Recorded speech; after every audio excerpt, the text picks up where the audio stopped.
जनता party, Bharatiya Janata party, Bharatiya Janata party, Bharatiya Janata party.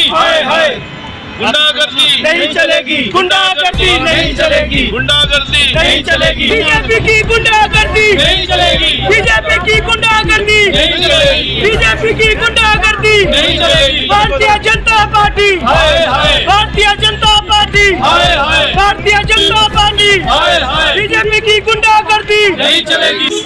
कल जो बिलावर में भारतीय जनता पार्टी के गुंडों द्वारा मीडिया के ऊपर और हमारे former minister doctor Manohar Lal के ऊपर जिस तरीके से जानलेवा हमला किया गया, हम इसे कंडेम करते हैं।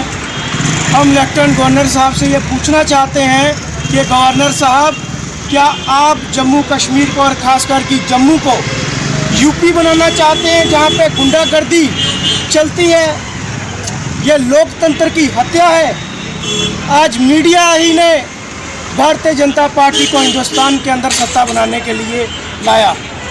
आज उसी मीडिया के ऊपर अटैक हो रहा है, आज हमारे फॉर्मर मिनिस्टर्स के ऊपर अटैक हो रहा है। तो ये गुंडागर्दी क्यों चल रही है, इसका जवाब लेफ्टिनेंट गवर्नर साहब को देना पड़ेगा। देखा ही होगा कि उसने आते ही पहले गाड़ी से उतरा तो उसने आते ही जो आपका कैमरामैन था उसे कैमरा छीन लिया और उसको गाली गलौज भी की। हम इसको कंडेम करते हैं, उसको मारा भी गया, हम उसको कंडेम करते हैं। तो मैं आपसे भी अपील करूंगा, क्योंकि आप सारे इतने से पत्रकार हैं, किसी बात पर कल को ये जो नशे में चूर लोग हैं ये हमला करेंगे, आपको भी इस पर ये प्रोटेस्ट करना चाहिए। हमारी भी ये आपसे अपील है। आपने बाकी लोग भी जब हम सत्ता में थे, कांग्रेस में जो हमारे लोग थे, तो हम लोग बड़ी एक इज्जत करते थे। तो हम चाहते हैं कि उस पर एक FIR लॉन्च की जाए, ताकि आने वाले दिनों में जो बाकी लोग हैं जो सत्ता में चूर हैं उन पर एक लगाम कसने की